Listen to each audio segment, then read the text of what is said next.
சற்று முன் கிடைக்கப்பெற்ற மிக முக்கியமான செய்தி ஒன்று வெளியாகி உள்ளது. கூண்டோடு சிறைக்கு செல்லும் திமுகவின் அமைச்சர்கள். என்ன காரணம் தெரியுமா?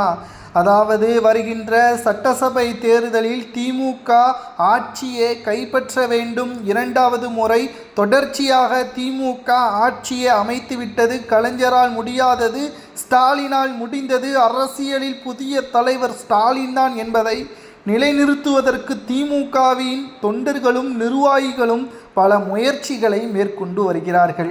ஆனால் அது எதையும் தமிழக மக்களுக்கு நன்மை செய்திருந்தால் அவர்களை தொடர்ச்சியாக திமுகவை வெற்றியடைய வைத்திருப்பார்கள்.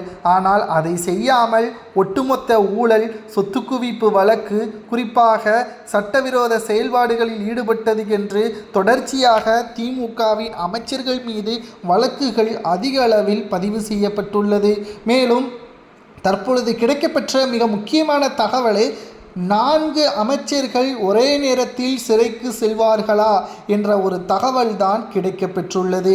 அமைச்சர் துரைமுருகன், KN நேரு, பொன்முடி, குறிப்பாக நிதியமைச்சர் தங்கம் தென்னரசு இவர்கள் மீது வருமானத்திற்கு அதிகமான சொத்து குவிப்பு வழக்கு, நில மோசடி, மண் வளத்தை கொள்ளையடித்தல் என்று ஏராளமான வழக்குகள் பதிவு செய்யப்பட்டுள்ளது.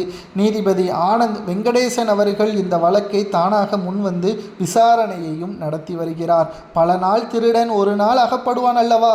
அந்த வரிசையில் தான் தற்பொழுது இவர்களின் நிலைமை. வயதான காலத்தில் சிறைக்கு சென்றால் இவர்கள் தாங்க முடியுமா? இதனால் தான் இரண்டாவது முறையாக ஆட்சி அமைத்து விட்டால் அதன் மூலம் அனைத்து சாட்சிகளையும் அழித்து விடலாம். வயதான காலத்தில் எங்களால் சிறைக்கு செல்ல முடியாது என்று துரைமுருகன், பொன்முடி, KN நேரு பல்வேறு முயற்சிகளையும் மருத்துவமனையில் அனுமதிக்கப்பட்டு அதற்கான டாக்குமெண்ட்டையும் சேகரித்து வைத்திருக்கிறார்கள். எப்போ வேண்டுமானாலும் சிறையில் அடைக்கப்பட்டால் தன்னுடைய உடல்நிலை சரியில்லை என்று கூறி சிறைக்கு செல்லாமல் இருக்கலாம் அல்லவா? அதனால் தான் இப்படிப்பட்ட ஒரு முயற்சியிலும் திமுகவின் நிர்வாகிகள், அமைச்சர்கள் செய்து வருவதாக தகவல்களையும் நம்மால் பார்க்க முடிகிறது.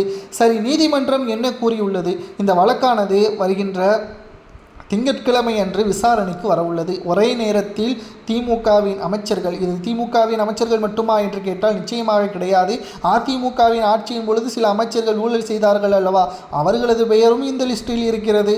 அவர்களும் நீதிமன்றத்தின் விசாரணைக்கு வரப்போகிறார்கள். தவறு செய்தவர்கள் யாராக இருந்தாலும் என்ன, அவர்களுக்கான உரிய தண்டனை வழங்க வேண்டும். நீதிமன்றம் பாரபட்சம் பார்க்கக்கூடாது என்பதுதான் நமது கேள்வியாக இருக்கிறது.